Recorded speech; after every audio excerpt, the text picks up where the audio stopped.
Hello everyone, thank you for coming. For this last presentation, I will talk about Hermit. I will introduce you Hermit. My name is João Maduro. I completed my integrated masters in informatics and computer engineering in 2021, and since then I've been working in Pharma, where I work in software solutions for gaming machines, like the ones you can find on casinos. This only using native and embedded technologies. You can also find here my contacts, but to start this presentation, I will introduce you the context to explain why we needed to create Hermit. So, with the advent of Docker, we found it more easy to migrate existing services to containers, which in turn made us possible to deploy services in other machines. However, this process is not automatic because we still need one manual step, which is to write a Docker file. So the question is, can we automate that step and make the entire process automatic? Well, if we have that tool, we can make this entire process, describing this image, automatic. We have a tool, a Docker file generator. We could generate our Docker file, so we can build our image and then run our container. So we want, just like this guy here, we want the tool that is able to generate Docker files to a given software repository. It studies the repository and it generates its respective Docker file. And that's how Hermit appeared. We can see here the design of the tool, describing basically its workflow.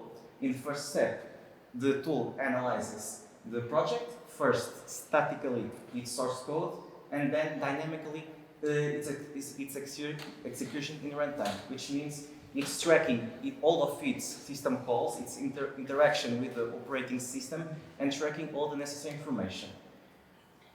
After that information is collected, we supply that to the data inference module, which will infer every necessary field of a Docker file. First, we try to infer the language, which will be necessary for the following steps, like the base image. We may want images more appropriate for null projects or images more appropriate for Python projects, etc. Then we infer all the necessary dependencies, like the dependencies that we install with the package manager of the operating system, for example, apt for Debian-based operating systems, and then the dependencies that we need to install with the package manager of the language, for example, npm for JavaScript projects. Then we infer the network ports that the Docker container must expose, and finally we infer the entry point so we can start our service. After all of this information is inferred, we can then proceed to supply it to the Docker generation module, which will convert all of this information in the respective file. All of these modules were developed with the objective of making it easier for other researchers and developers to replace them with the alternatives proposed by them. And besides that, a fun fact is that the name Hermit is based on hermit crabs, which are animals that try to grab the perfect shell that fit their body, just like we want perfect containers to fit our software. So this is an example of an execution of Hermit. First, we ran our tool with the process, and we can give it a timeout. And in the first step, it tries to detect all of the files used. In this case, it's a JavaScript project, and it only uses JavaScript files. After inferring the language, it starts the process and tracks every system call. All of these long lines in blocks are every single system call and their arguments. After the timeout is exceeded, we can enter in the inference step, where every single package is being detected. It should be noticed that Hermit will exclude the packages that are already included in the base image to avoid the unnecessary step of installing a package that is already installed. Finally, it will display all of the inferred information that will be converted in its respective file.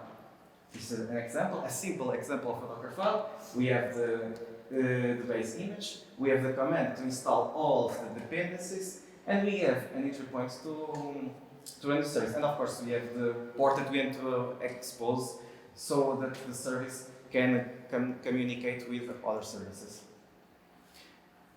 Then, after we develop our tool, we conduct an empirical study to evaluate its performance. In the first image, we can see the performance of Hermit in generating Docker files. For this study, we grabbed 120 projects randomly from GitHub, and this is its success rate. More than 2/3 of the projects were able to get a Docker file successfully generated. 1/3 of the Docker files generated failed to build, and there were some of the projects that they missed 1 or 2 instructions so they could be successfully built. And one interesting thing is that there is an interesting project that could be work in the future, that we may combine Hermit with Docker Lab, described by David, and we can generate the simple version of a Docker file with Hermit, and then using Docker Lab we can iterate in the said Docker file to make it work. Maybe if we combine those two tools, we can make a tool with a better success ratio. Now, this empirical study compared the Docker files that we generated with the Docker files that were existing in those repositories. We compared a lot of statistics, like the dependencies, if the entry point was right, but I'm going to focus on the dependencies because it's one of the most important aspects of a Docker file. What this graph represents is that basically around half of the projects analyzed had all the dependencies successfully inferior, which means that it has a misdependencies ratio that is 0 or tends towards 0. The other half had bigger values, like 40%, for example, 40% of the dependency is missed, which may mean that is not a problem with Hermit. It may be a problem, maybe, it depends on the context, it may be a problem in the original repository that used more dependencies than it should really need, because the containers built successfully, the service was able to run. Maybe it could be missed in some point in runtime, or maybe that dependency is never really missed. It really depends in the context and in a project-to-project basis. And that's all. Hermit can be found in GitHub. It's open source and freely available to everyone, so I invite everyone to try out the tool and maybe help me make some upgrades to the tool. Maybe you can improve its success ratio. And if you want to find more about the tool, like for example the empirical study that we conducted, the results that we obtained, and the tools that we developed to help us automate the empirical study, we can find all of that in the second repository, automatic service continuation.